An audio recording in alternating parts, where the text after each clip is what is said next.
श्रीमन हरि हर रूप भज जहाँ भाव ओमकार परम पूज्य परम तत्व यश हो परम पूज्य आकार। जय श्री राम। जय श्री राम। मैं सोनू सिंह और आज 22 जनवरी है। आज प्राण प्रतिष्ठा का कार्यक्रम चल रहा है और इस मौके पे हम दोनों यहाँ पे उपस्थित हैं श्री राम के ऊपर बात करने के लिए। बहुत सारे विवाद भी हैं, बहुत सारे सकारात्मक पक्ष भी हैं। तो मैं चाहूँगा कि इस चर्चा को शुरू करने के लिए सबसे पहले आप अपने विचार को आगे रखें। राम नाम का धूम मचा है, अयोध्या धाम सजा धजा है और आज प्राण प्रतिष्ठा हुई है। यह प्राण प्रतिष्ठा जनमानस की प्रतिष्ठा है और भारत राष्ट्र की प्रतिष्ठा है। यह मानकर आज हर ओर राममय हो गया है और राम की बात हो रही है। देश है, विचारधाराएं अलग अलग हैं, यहाँ तक कि धार्मिक विधाएं अलग अलग हैं, पंथ अलग अलग हैं और परंपराएं अलग हैं।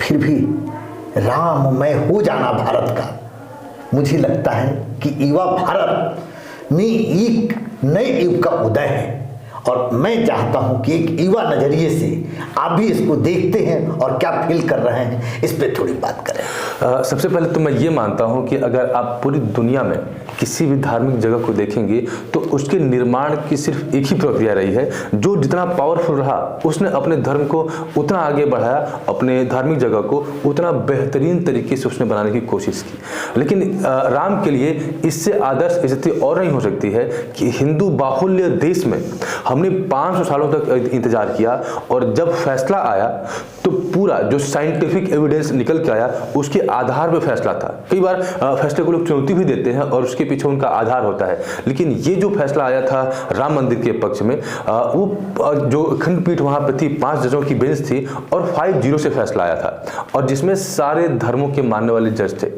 और इस बात का ख्याल रखा गया था कि कहीं पक्षपात ना हो जाए।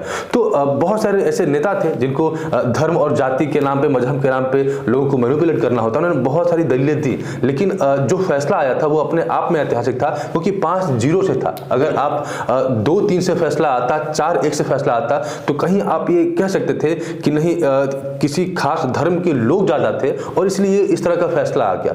तो जाहिर सी बात है कि ये एकदम आदर्श स्थिति है और जब भी कोई मंदिर देखेगा तो इस बात का भी उदाहरण दे सकता है कि हिंदू बाहुल्य देश में बहुलता होने के बावजूद भी अपने धर्म को, अपने राम को किसी के ऊपर थोपा नहीं गया। बहुत सुंदर, बहुत अच्छा तत्व। सोनू जी का यह बात उठाते हुए हम सब एक बात महसूस कर सकते हैं कि सबके राम और सबके हम सब, सबके लिए न्याय और सबके लिए भारत में प्यार, यह परंपरा का आज दिन है। ऐसा नहीं है कि किसी विधि विशेष या किसी व्यक्ति विशेष के लिए ये आदर्श दिन है, यह हिंदुस्तान की हर जनमानस के लिए आदर्श दिन है क्योंकि गुलामी से मुक्ति हर आदमी पसंद करता है सोनू जी। और गुलामी में कुछ चीजें ऐसी हो जाती हैं जो आने वाले कल को विवाद के घरौंदे का हिस्सा बना देती हैं और ये हिस्सा उसी में से था, लेकिन न्याय विधा से इसका निर्णय होना और राम विधा से भारत का राममय हो जाना आज एक गौरव का विषय है और गौरव का दिन है, यह हम सब महसूस करते हैं। हाँ, ये कुछ सवाल जरूर उठते हैं कि कुछ लोगों के मन में ये सवाल आ रहे हैं जिसमें युवा समुदाय भी है, कुछ राजनीतिक वैसे लोग हैं जो राम को सहजता से इसलिए स्वीकार नहीं कर पा रहे हैं कि उनको लगता है कि इससे लाभ हानि राजनीतिक तौर पर वो उनके नजरिए के आसपास आ जा रहा है। तो मुझे लगता है कि क्या लगता है कि रोजगार और साज सज्जा, आज राममय वातावरण, प्रकृति और परंपराओं के साथ साथ हमारे जो पर्यटन के क्षेत्र हैं उसके लिए अयोध्या धाम कैसी दिख रही है, आप बताएं। जी बिल्कुल, अगर मैं अपने भारत की बात करूं तो यहाँ पे बहुत सारी ऐसी ऐतिहासिक जगहें हैं जिसको वर्ल्ड हेरिटेज की तरह विकसित करके टूरिज्म को बढ़ावा दिया जा सकता है। अगर आप दुबई की बात करेंगे तो दुबई में किसी भी तरह का प्राकृतिक संसाधन वहाँ पे मौजूद नहीं है, वहाँ पे सिर्फ तेल है और यही उनकी स्ट्रेंथ है, लेकिन भारत उससे बिल्कुल अलग है। अब लोग जो सवाल पूछ रहे हैं कि किस तरह से मंदिर या किस तरह से अयोध्या धाम हमारे इकोनॉमिक डेवलपमेंट हमारी मदद कर सकता है, तो अगर इसका उदाहरण आपको देखना है, आप दुबई चले जाइए। दुबई आज टूरिज्म में टॉप पे आता है। बहुत सारे लोग दुबई घूमने जाते हैं क्योंकि उस तरह का शहर वहां पे बसाया गया है, उस तरह की सुविधाएं वहां पे क्रिएट की गई हैं। आप जब अयोध्या को देखते हैं तो जिस तरह का इंफ्रास्ट्रक्चर वहां पे क्रिएट किया जा रहा है, निश्चित ही इसमें कोई डाउट नहीं है कि टूरिज्म को वो जगह बढ़ावा देगा। लोग ये भी प्रश्न पूछ सकते हैं कि अगर सारे लोग राम में नहीं मानते तो अयोध्या में क्यों आएंगे? मान लिया मैंने कि सारे लोग राम में नहीं मानते हैं, लेकिन अपने भारत में ही 100 करोड़ से ज्यादा हिंदू हैं, 100 करोड़ से ज्यादा सनातनी हैं जो राम में विश्वास करते हैं। और अगर ये 100 करोड़ सनातनी ही वहां पे पहुंचते हैं तो किसी देश के इकोनॉमी के बराबर वहां पे फाइनेंशियल ट्रांजैक्शन हो सकता है। तो बिल्कुल इस प्रश्न का जवाब इसी में निहित है कि अगर मंदिर का निर्माण होता है, वहां पे सुविधाएं बनती हैं, एयरपोर्ट बनता है, होटल बनता है, स्कूल बनता है, तो निश्चित ही दुबई के तर्ज पे ही वहां पे भी इंफ्रास्ट्रक्चर डेवलपमेंट होगा। और अयोध्या न सिर्फ एक धर्म की नगरी बल्कि एक टूरिज्म के नजरिए से भी बहुत सुंदर स्पॉट हो सकता है। बिल्कुल, हिंदुस्तान सारे जहां से अच्छा हिंदुस्तान हमारा, यह कहने वाला कहीं न कहीं हिंदुस्तान के प्रति कोई आस्था क्षणिक ही सही देखा तो होगा। और आप अयोध्या को जब देखिए तो वहां की जो कारीगरी है, जो धार्मिक विधाओं में प्रयोग होने वाली वस्तुएं हैं, उसके निर्माण में कोई धर्म बंधन नहीं है।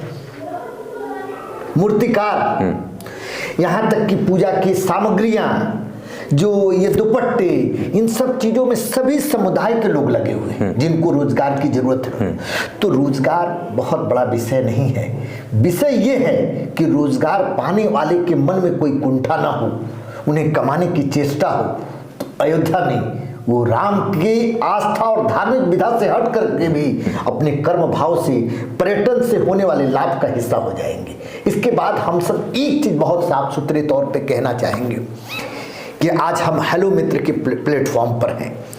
हेलो मित्र के प्लेटफॉर्म पर हम दोनों एक चीज सोच रहे हैं कि क्या भारत में सिर्फ धर्म ही प्रधान है या हम अन्य विषयों पर भी सोचते हैं।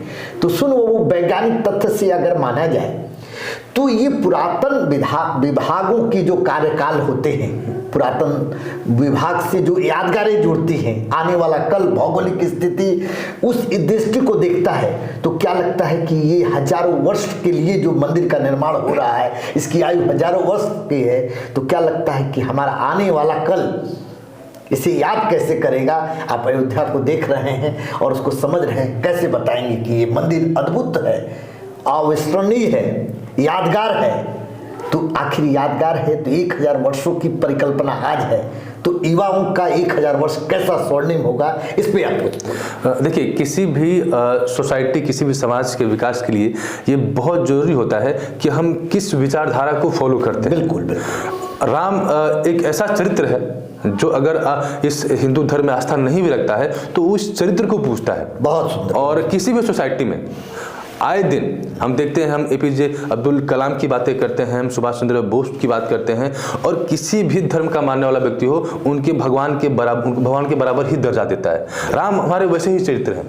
अगर आप भारत में रह रहे हैं, चाहे किसी भी मत और मजहब को माने, लेकिन आपको उनकी कहानी पता है। राम की कहानी गली गली में गूंजती है, बच्चे बच्चे की जुबान पे होता है। और हमको वो कहानी सिर्फ इसलिए नहीं याद है क्योंकि हम एक भगवान की बात कर रहे हैं, हमको वो कहानी इसलिए याद है क्योंकि एक पुत्र पिता के वचन का पालन करने के लिए राजपाट को भी ठोकर मार सकता है। भरत जैसा भाई के प्यार के लिए वो राज को ठुकरा सकता है। लक्ष्मण जैसा छोटा भाई अपने भाई के मान सम्मान के लिए अपने सारे सुख सुविधाओं का त्याग कर सकता है। तो हम इस वजह से राम के चरित्र को पूछते हैं। और इसी वजह से अगर आप कहीं भी जाएंगे तो अगर कोई किसी धर्म विशेष का मानने वाला है तो दूसरे के धर्म में इंटरेस्ट लेना या रुचि लेना थोड़ा सा उसको अनकंफर्टेबल लगता है। लेकिन राम और रामचरित्र एक ऐसा कैरेक्टर है जो पूरी दुनिया में अलग अलग धर्म के मानने वाले लोग भी इसको ट्रांसलेट करते हैं, इसको पढ़ते हैं और इसको अपने जीवन में आत्मसात करने की कोशिश करते हैं। आप अगर विदेशों में भी चले जाएं तो डाइवोर्स के जो केसेस हैं बढ़ते जा रहे हैं। लोगों का एक दूसरे से जो वैमनस्य है वो पतन होता जा रहा है, बिगड़ता जा रहा है। और अगर आप भारत में आएंगे, मैं मानता हूं कि कुछ सामाजिक कुरीतियां हैं जो हमसे जुड़ी हुई हैं, और सामाजिक कुरीतियां इसलिए जुड़ी हुई हैं क्योंकि हम दुनिया के सबसे पुराने सिविलाइजेशन से आते हैं, और जब आप सिविलाइजेशन में आगे बढ़ते हैं तो कुछ ना कुछ कुरीतियां उसके साथ जुड़ती चली जाती हैं। जैसे अगर मिसाल के तौर पर मैं बात करूं तो जब आप सनातन संस्कृति के बारे में जानने की कोशिश करेंगे, जब आप वेदों को पढ़ेंगे तो उसमें 4 वर्णों का जिक्र है। 4 वर्ण मतलब जो पूरी ह्यूमैनिटी थी वो सिर्फ 4 वर्णों में, 4 जातियों में विभाजित थी। आज वही ह्यूमैनिटी 67,000 से ज्यादा जातियों में विभाजित हो चुकी है। मैं 1-2 जातियों की बात नहीं कर रहा हूं, 67,000 जातियों की बात कर रहा हूं। तो ऐसा कैसे हो गया? क्या वेदों में इसका जिक्र है कि इतनी अलग अलग जातियों में हम लोग बटे? बिल्कुल नहीं, ये समाज की कुरीतियां हैं। तो जाहिर सी बात है कुछ कुरीतियां भी हैं, लेकिन अगर हम इन किताबों को पढ़ते हैं, हम राम के चरित्र को समझने की कोशिश करते हैं, तो इन सारी कुरीतियों को हम हल कर सकते हैं। और ये हमको आभास होगा कि चाहे आप किसी भी मत और मजहब के मानने वाले हैं, आपकी आवाज भी उतनी ही वैल्यूएबल है जितना किसी अन्य व्यक्ति की। मैं इस बात का प्रकरण इस घटना से उठा रहा हूं, जो धोबी था, राजा राम तो वो शीर्षस्थ व्यक्ति थे, वो शीर्ष पे बैठे हुए व्यक्ति थे, लेकिन एक धोबी की बात को उन्होंने सुना और उसकी बात को सुनकर उन्होंने इतना बड़ा फैसला लिया। तो ये जो चरित्र है और ये जो मंदिर है, ये हमें पथ प्रदर्शक की तरह रास्ता दिखाता रहेगा। और जब भी हम उस मंदिर की तरफ देखेंगे, जब भी हम राम के चरित्र की बात करेंगे, तो सहसा अपने मन में अपने बड़ों के लिए प्यार आ जाएगा, अपने बड़ों के लिए मान सम्मान आ जाएगा। और यही चीजें हैं, एक युवा के तौर पे मैं इस तरह से राम को देखता हूँ। आपको बताऊं, रामचरितमानस, राम पात्र है, चरित्र जो है आदर्श है, और मानस के लिए ये आदर्श प्रस्तुत किया गया है। मानस माने जन मानस के। तो इन मानस के बीच में रामचरित्र मानस का जीवन शैली जो है उसकी अयोध्या प्रतीक बन रही है। हम सभी लोग मिलकर के राम की जय जयकार कर रहे हैं, लेकिन हम सनातनी हैं तो हमारा उनसे ज्यादा नियरेस्ट और डियरेस्ट संबंध है। लेकिन मानव जाति के लिए आदर्श चरित्र, भाई से प्रेम, माँ बाप के साथ मिलना जुलना, अनुशासन, ये तो सभी वर्गों के लिए जरूरी है। तो हम सब ये मानते हैं कि जो अयोध्या धाम है यह वैज्ञानिक रूप से भी आने वाला कल स्वर्णिम करेगा, सामाजिक रूप से भी करेगा और वैचारिक रूप से भी करेगा। मानस के लिए एक बहुत बड़ा आधार बनेगा आज का यह दिन और यादगार होगा। इन पंक्तियों के साथ में एक चीज सुन जी आपका ध्यान है कि ओमकार जय परम पूज्य है, करो नाथ कल्याण मेरे, संत सनातन नर नारी सब आरती लेकर द्वार खड़े। आज सभी लोग पूजा भाव से खड़े हैं। हेलो मित्र परिवार की तरफ से हम लोग भी इस भाव भावना से आज यहाँ उपस्थित हैं। आप सभी को जय श्री राम। जय श्री राम।